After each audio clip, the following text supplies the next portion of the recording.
So, we made. There was your head's cut off again. Oh no. We made talking about the most uncomfortable, difficult, real stuff our new norm. Um, but that doesn't mean it's easy. So when I go into the story, I when they say it's so easy, I first go in and just talk to them about the hardest, craziest shit they would never thought happened. Like, you think it's easy? Let me chart here. So then I tell them that, and they're like, "Holy shit! Like, how could she do that? How could you be with her? What happened?" So I explain how it happened, and they're just like, because at that point they'd be like, "I'd be out," right? So you take them from there and be like, "Now, here's the context. She didn't talk to a lot of different people. She didn't have many people to talk to about what we were doing. She may have not had anyone to go to, and this person understood and loved me and understood our situation and had no desire to mess with that, and was a safe place for her to have an outlet." And then I tell the backstory before that, and then I tell how we went through it and how you didn't run away. You didn't, you stayed there. Even if you follow your place, you'd lie, but you'd tell more, and you'd lie, you'd tell more, and you'd eventually work through. And that showed me that you were committed and you were there. So that's usually how I tell the story. I never leave it one-sided, because I want them to love you, and I want them to understand the nuts and bolts of how this shit works. So that way, when they leave the story, they hopefully know a few things. One, it's not as easy as it seems. Two, they genuinely do care about each other. And three, there's not really any heroes or villains, because all of these things played a role in how things manifested. And it's just a much more nuanced story. And if you want the type of life and relationship they have, you'd have to ask yourself, are you willing to go through some of the depths to get the heights? And so, that's how I tell the story.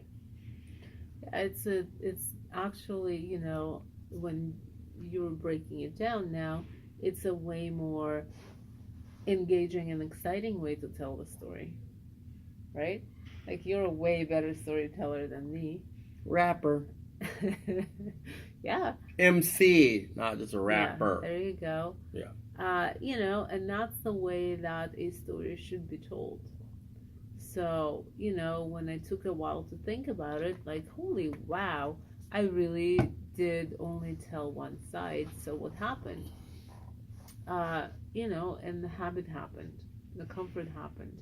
So now, I have to talk to my writer friends and be like, how do you tell the whole story? Like, how do you create, a short story? How do you engage and keep people engaged? And that's usually when we think about the best stories that we've read or the best movies that we have seen. It's where it goes up and down and sideways, and the same person is good and bad, and then we feel they're real. Right? It's not some fairy tale. It's not like a total terrible person, but it's a rounded person. Like, we see the good sides, the bad sides, the struggles, the backstory, what happens now, what maybe will happen in the future, and that's how we relate. So I think it's when we started talking about storytelling and how do we create our own narrative, those are the things that came up that I didn't expect them to come out. I thought, well, good, our whole story is out, we're both comfortable with it. When time comes, I will tell it how I'm supposed to tell it. And lo and behold, without even knowing that I'm telling our story, I told one side, thinking really, like, feeling really good about it. Right. And then, so when she was able to just tell it on the whole one-sided way, without talking about any of her deceptions, any of her transgressions, any of that, it made me go, so this is the story way you tell the story. That means every time you've probably told this story to any of your friends or any of your girlfriends or any other friends, it probably was somewhere very close to that. Yeah.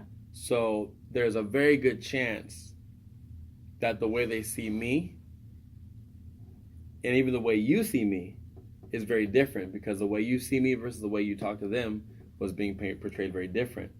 And then I had to explain to you, when we do that, we create this image that fits the stereotype of what the man does to a woman, that a lot of women can relate to.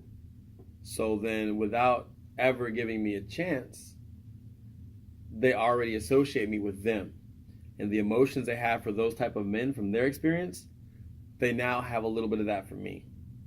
And then it slightly shifts how they feel about me. So when I say things, or when they meet me, or we talk, or they're friends with them, they're like, he's really cool, but yeah, I know the real truth.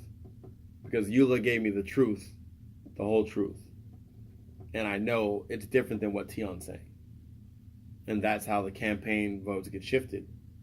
And then they're your ride or die folks, as opposed to telling the story where they can pick and choose who they relate to, who the heroes are, who the villains are. But they probably would feel a little bit of both of us, right? Because all of us have been betrayed or been the betrayer. All of us have probably lied and have been lied to. Some to greater or lesser degrees, but that energy that promotes that action is all within all of us.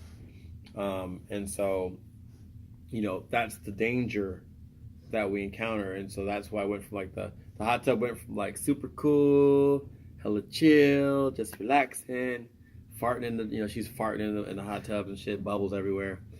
Oh, that was a farting? Was that you? Like you push the button. Oh, it was a jet. That was a jet. I thought she just farted up strong.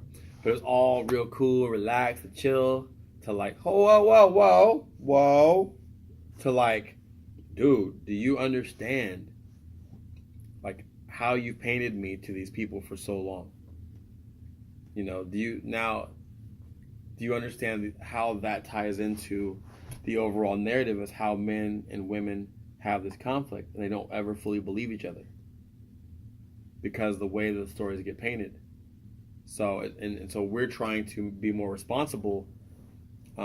We have to, as we move forward in our podcast and our public speaking and our relationship stuff, we have to be able to tell the story of us where it's hero-less and villainless, or it's both. It's just, it shifts, it's all the same human emotions: fear, worry, doubt, ego, spirit. Like, it's a battle through all of these things being played out through us in human form.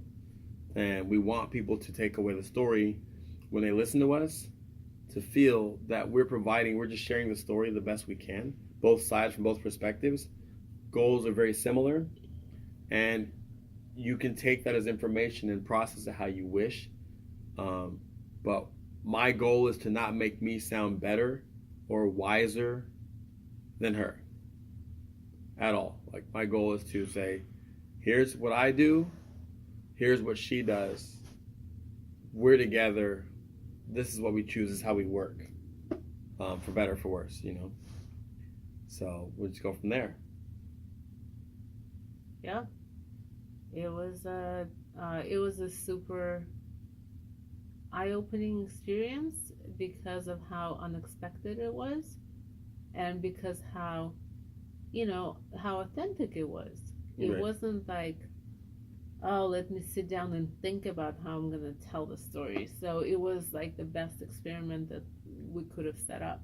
Right. Because it was obviously candid and not expected. And it's really cool. The cool thing about it is, like, we've been working really hard to create a space where she can just talk openly about anything, and I can talk openly about anything, and just really get in that space. And what happens is we relax.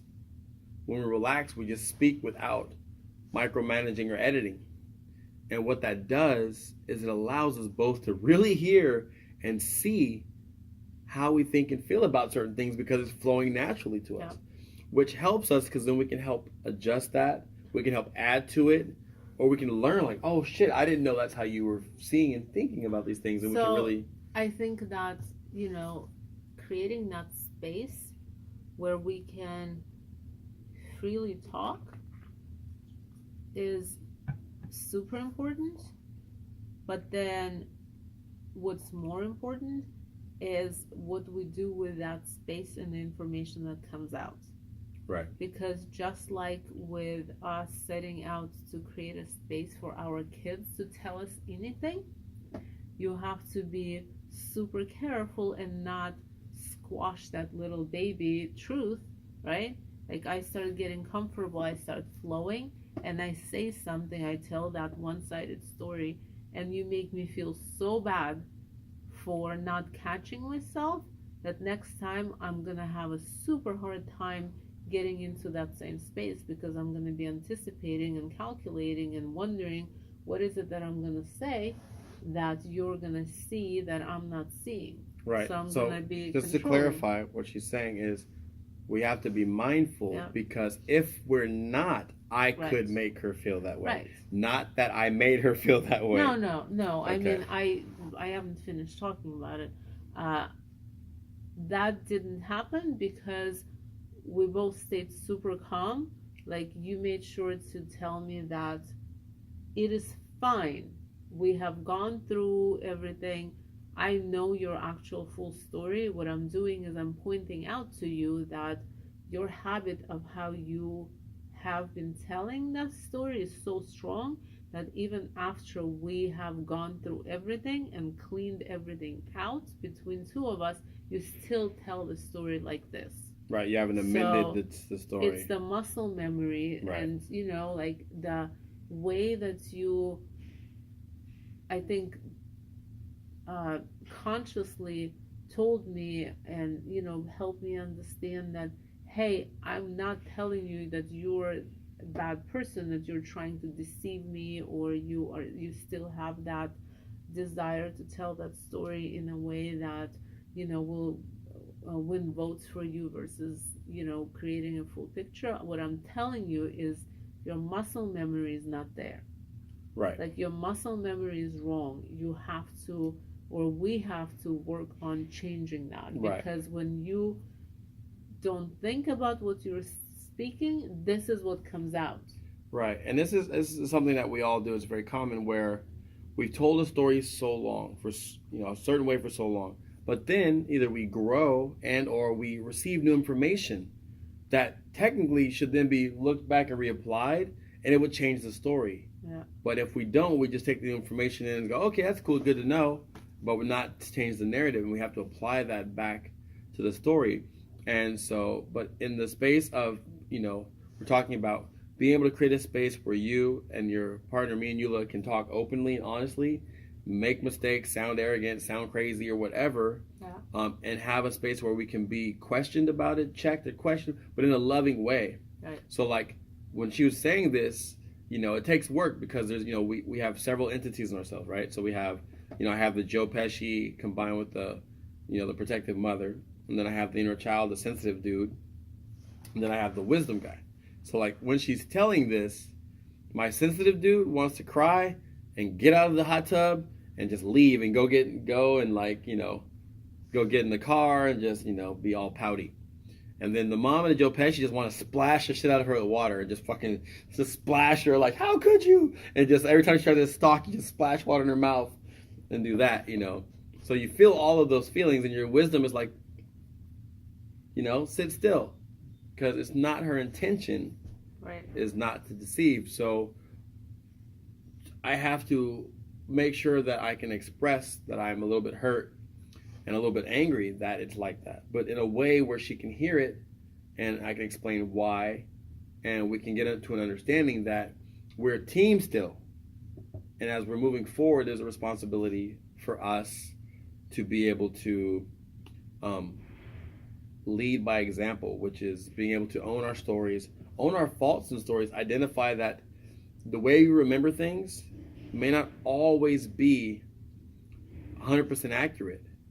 And that's fine, but when we get more information or we remember more, we need to go back and amend that story and be committed to the evolution of our memory, not just how we want it because it fits so good with how we want to be painted. And that's what she was, talking about and being able to start doing. Yeah, and I think that, like I could totally feel you working through it, right, and consciously deciding yeah, no, this is not the time and place to, you know, get, get upset to the point where, it all is like we're reliving the whole thing again. Right. Uh, and I was making sure that I wasn't being defensive. Right. Because, I mean, those are natural reactions. Right. Right? You naturally want to be upset and show that you're hurt, and I naturally want to defend myself. Right. And that is it's really hard not to do. Right. And those are the things that usually derail conversations. Yep. I get upset and I start sending her energy or say something that derails her. And now we're both in reaction mode and we're not even talking about the shit that we're supposed to be talking about. And that's part of what we talk about, fighting and not fight. Being able to separate the different parts of your emotional and spiritual being to where you identify who's feeling what. Because at that one given time, I'm feeling anger, I'm feeling sadness, I'm feeling this wisdom of discovery. I'm feeling this is supposed to happen. Let's get this conversation. It's like a team building thing. This is this is how you practice and train. You help correct and adjust each other by, I say things and then she'll be like, oh, well, let's not forget this, that, and the third. And it was a good moment to do this. It was a good way to challenge her in a loving way. Like, okay, you've grown past this point, but yet your story still as if it's that. Right. So how would you say your story if you were telling it now, knowing that while you were dealing with learning how to find a way to be with me while I was being with other people and out and about and this, you were also out and about with people as you were living that life too. Like, how would you tell it to where it's like not like this? Stories are like this. Yeah. So like, this was happening with Tion, and while this was happening with Eula, and this is what happened here when I was catching you in lies, saying don't ever lie to me, and while I was doing that, I was still holding these lies over here. Yeah. And how they all, went to the point to where it became all out in the open, and so that was what we're trying to get to. Yeah, and it'll take me time. I almost feel like I'm gonna end up writing this stuff out, just to make sense of it and make sure that I know how to tell the full story. Because obviously relying on my, oh, I got this, I understand, Right. is not good enough, and I have responsibility to do it in a way that is good enough. Right. And we just have to, like we're talking in the car after the hot tub, we got back in the car, we drove, she's pondering. Before we get into the house, we just park in the car, and I was talking about, We sit there for like an hour. Yeah. Car fences is the shit. I love the car fence. But we talked about, like, we have to be mindful of what our goal in our narrative is. What is our goal? And a lot of times we don't ever ask ourselves, what's our goal? Right. When we start telling stories to somebody about maybe this story. What's our goal? Because if you ask, what's your goal? You can't help but to hear a few different voices. Right. And then if you hear those voices, you can't help but to identify, okay, which is the voice we've committed to, which is our growth voice, which is our authenticity voice. Right. Are we committed to authenticity and the connection? Or are we committed to ourselves? And if we do that, that in itself will give us a chance to be consciously responsible for what we're trying to do, as opposed to being reactionary, momentous, or just like muscle memory, emotional or mental muscle memory, to be correct. So for anyone who thinks that this is easy, like, that's the shit that we do. We go to a hot tub and we get into that. Very nerdy. And then we have to take hours to get through it. Yeah. And then we are like, oh, we thought we've learned. Well, clearly there's Right. more to learn. There's always more. There's always more. And so, like I was telling a good friend of ours who was like, I've been through a lot of shit with my husband. It's a lot. I think we've got it all out. And whenever I hear all or done, flags just blow up like fireworks in my head. I'm like, just give space. Yeah. Just give space. There's always more. Yeah. There's always more. It doesn't mean there's always more from the past, but the way you may feel, or the way he may feel, or the way you guys remember things may change. You know, you may be like, feel great. Got that clarity. 2 weeks later, you're like, fuck that. That hurts. I need to know more. How did this happen? You know, these things. So there's always more. But yeah, we're super nerdy about this stuff. Like, part of, you know, and I don't know if we've ever admitted it live on here or even to each other, but Whoa, what are you trying to say? A big part of, like, you like my butt. No. Yes, no. A big part of why we like to drive to LA or go on long drives is to get into shit and have these conversations that are very deep and that are uncomfortable. Maybe it's because we're in a car we can't leave. Maybe because it passes the time. It does do that. But it's one of these things that, like, it's a painful pleasure. It's like how people go work out. They go put in a workout. They know it's going to be hurtful. It's going to kick their ass, but it's good for them. It's like that. Because You know what's funny is that that's not how I look at it. No? No. Because I'm, like, all excited to get into something good. And Yeah. I don't expect it to turn difficult. Well, yeah, I mean, I just, like, I'm excited. I don't think it's ever a conscious thing, but we fish around until we find something that's juicy, and it's Right. usually something that's deep. And sometimes, like, we can get into it early in the drive, and then by the time we're home, we're good. Like, we kind of round it out, we make it to the piece. Sometimes we don't find that deep shit till the last 2 hours. And then we get home, and it's like, ooh. And it's a little... You want to drive a little more? A little raw. You know, bedtime might come too soon that time because we may not be ready to... but we try to give ourselves opportunities to really go deep, to build, to ponder, to say shit. I mean, there's just things we don't know. This couple of our friends that you met, so the husband was telling me today that they're doing really well. Mm-hmm. And he's like, our approach is working really well. And now He popped back up. Yeah. Oh, great. Okay, all is good. Yeah. He's not upset with me. Yeah, can't stay upset with that face for too long. No. Not that nose. So he was like, I said, so what's your approach? Mm-hmm. Like, what's working so well? And they basically started, I think they've been doing that for the last 2 months, he said. Every day they check in with each other.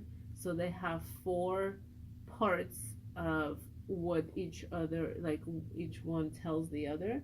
Mm-hmm. And it's how their general life flow is. Right. How they feel about themselves. Anything stressing them out, and then how they feel about the other person. Mm-hmm. And they basically give each other time, unlimited time, and the other person cannot speak.